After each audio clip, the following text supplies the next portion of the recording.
carrying on now talking about my ADHD assessment. So the ADHD assessment proper was when I started talking, was done by the young woman. So the man left the room. The man was only there when he was asking questions about my OCD and anxiety when they were looking at comorbidities. The ADHD assessment proper was done by the young woman, psychiatrist. And yeah, so she spent a lot of time asking about my childhood and asking about my current difficulties. Interestingly, it's funny because I had one of my old record books from school with me, and it literally said in there that Anna makes careless mistakes and struggles to concentrate, which is quite funny. And there's quite a lot in there about lots of stuff from old reports about problems with organisation, and so also the cognitive assessment, which I have got on their files anyway. I mean, I've got on their records anyway. I think she'd already read that one, the one I had back in 2018, which showed my very, very poor processing speed and working memory problems, spiky profile. So that was handy. And interestingly, because I didn't know whether I'd get diagnosis at the end of it, because I wasn't sure. I was like, because being autistic and having all those other things, it can be quite hard to disentangle. So I wasn't sure what the outcome was going to be. I was expecting though that if it was a diagnosis, as opposed to say just traits or just part of the autism, that it would be like more inattentive. But it turns out it's combined ADHD, because I have far more symptoms of hyperactivity and impulsivity than I actually thought, particularly when I was a kid, but still so now. Like, there were some examples, like for example when I get really, really stressed and I end up constantly emailing someone, which is apparently a sign of impulsivity, but I hadn't really thought of it. But actually it is when you think about it, because it's like you're not really controlling your emotions, so you're just doing something, and then obviously you get in trouble because you're not like regulating your emotions properly, sort of thing. So that was interesting. And things I did when I was a kid, like one time when I wrote swear words across a picture book when we were on holiday, and we were in, it was one of the holiday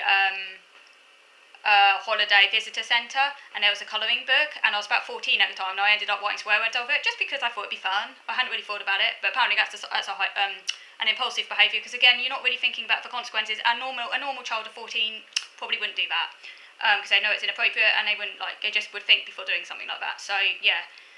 And lots of things, like when I was a kid, like when I used to touch people on buses to get a reaction without, just why not? Stuff like that, which is also impulsivity. So yeah, that was interesting. And yeah, things like, although now I don't do those things anymore, obviously, because I am an adult and I know better now. I still am quite restless and talk a lot. I do try and control that, but it's quite hard, and and often I switch off and I find it hard to listen unless I'm really interested. Even then, it can be quite hard.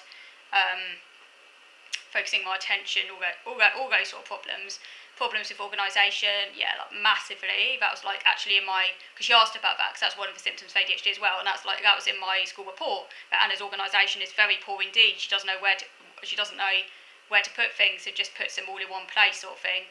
My school record book that said, my individual education plan, that said I needed help organising deadlines and remembering to bring equipment as needed. So they were all problems I had at school that were notified in my educational psychology reports and things like that, and my individual education plan. Like when I used to walk around a classroom disrupting children, reading aloud, not reading quietly, constantly on the go. So what my mum said, she was constantly chasing me, couldn't get me to sit down to do work, so I'd just be running off giggling. All those sort of things, which, obviously can be partly explained by autism as well, but then again, are not solely down to autism, clearly.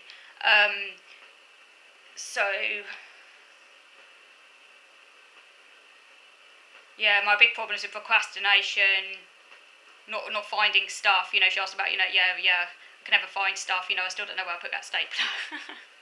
I need a stapler and I don't know where the hell I've put it. It was very in depth, but she was very nice. And at the end, she said, I could tell you, she said that you do have ADHD combined type. And that was interesting. And what she's going to do is she's going to, because I'm not taking medication or anything. I mean, I don't take medication for my OCD. That's just a personal choice. And I understand medication can be very helpful for some people, but that's just a personal choice for me. Partly because I have a lot of anxiety around taking medications, so I'm not taking medication. But what she is going to do is she's going to write a diagnosis letter, and I should get that within a month. She said it might be before a month. She said to phone them up if they haven't sent it within a month. And she's going to put in their recommendations for support, particularly around like organisation and the things that are particularly difficult for me, like organisation, adulting, stuff like that, forms, all those things that I need help with, cleaning, etc. Executive functions, essentially.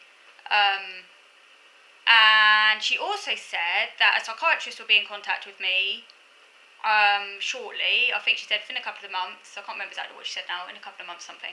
A psychiatrist will be in contact with me to find out what help I'm getting with my OCD, because I told them earlier, that a support worker at the mental health team last year had said that I'm too complex and therefore basically I'm not getting any support or therapy for OCD. And the young psychiatrist I spoke to she said, well, that's not appropriate, because I should be getting support from OCD because it can be treated, it can be helped, doesn't matter all these additional issues I have, it should be, I should still be able to get help for it.